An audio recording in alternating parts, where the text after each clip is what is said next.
સુરતના વરાછા વિસ્તારમાં પોલીસ વિભાગને શરમાવે તેવી ઘટના સામે આવી છે। વરાછાના પોદ્દાર આર્કેડ કોમ્પ્લેક્સ પાસે એન્ટી કરપ્શન બ્યુરોએ છટકું ગોઠવીને એક લોકરક્ષક જવાન અને તેના વચટિયાને લાંચ લેતા ઝડપી પાડ્યો છે। મળતી માહિતી મુજબ લોકરક્ષક જવાન ધીરુ ઠાકરિયાએ મસાજ પાર્લરનો ધંધો શરૂ કરવા અને તેને નિર્વધનને ચલાવવા દેવા માટે ₹25,000ની લાંચની માંગણી કરી હતી।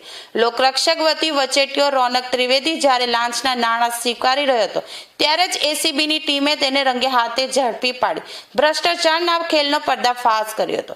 ફરિયાદી પાસે મસાજ પાર્લર ચલાવવાના બદલામાં હપ્તા પેટે નાણાં મંગાવવામાં આવ્યા હતા, જેનાથી કંટાળીને ફરિયાદીએ એસીબીનો સંપર્ક કર્યો હતો। એસીબી આયોજનબદ્ધ રીતે છટકું ગોઠવ્યું હતું, જેમાં વચેટિયો રોનક ત્રિવેદી ₹25,000 લેતા ઝડપાઈ ગયો હતો। તપાસમાં લોકરક્ષક જવાન ધીરુ ઠાકરિયાની સીધી સંડોવણી ખુલતા પોલીસે બંને વિરુદ્ધ ભ્રષ્ટાચાર નિવારણ અધિનિયમ હેઠળ ગુનો નોંધી કાયદેસરની કાર્યવાહી હાથ ધરી છે। जी सर सर શું કહેશો પાના નામે એસીબી રિલેટ કરીને પ્રોજેક્ટ છે?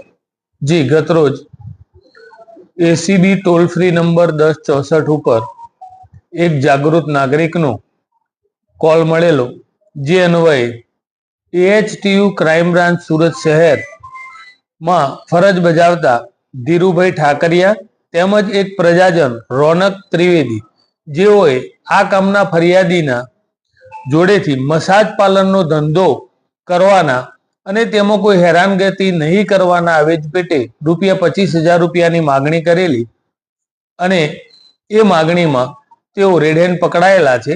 એ બંને વિરુદ્ધ કાયદેસર કાર્યવાહી હાથ ધરી આગળની તપાસ હાથ ધરવામાં આવેલી છે।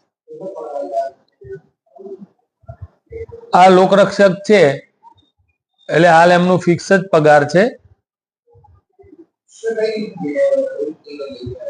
નહીં, મસાજ પાર્લરનો જે ધંધો આવે એ મસાજ પાર્લરનો ધંધો કરતા હોય ફરિયાદી, એમાં કોઈ હેરાનગતિ નહીં કરવાના આવે પેટે આ 25,000ની માગણી કરેલી।